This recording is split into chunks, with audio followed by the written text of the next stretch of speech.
দেখো সেজেগুজে বেরিয়ে পড়েছি আজ অনেক দিন পর। না না, একা না, এখন আর একা ঘুরতে ইচ্ছে করে না।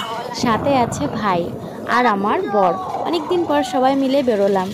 এত কথার মাঝখানে বলাই হলো না, আমরা সবাই মিলে যাচ্ছিটা কোথায়। যাচ্ছি আজ আমাদের এখানে চড়ক পুজো। এই পুজোটা আসলেই ছোট্টবেলার কথা মনে পড়ে যায়, কারণ ছোট্টবেলায় এই মেলাটা বাবার সাথে দেখতেই ভালো লাগতো। বাবার কাঁধে উঠে দেখতাম যে ছোট্ট ছোট্ট আবদারও করতাম, সেগুলো সব কিছুই পূরণ করতো বাবা।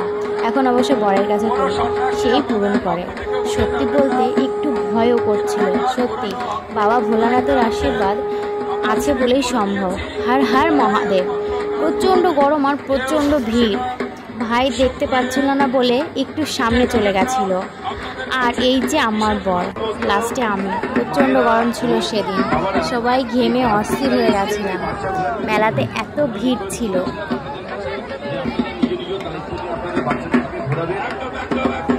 সেটাকে মাথায় রেখে সকলকে অনুরোধ করবো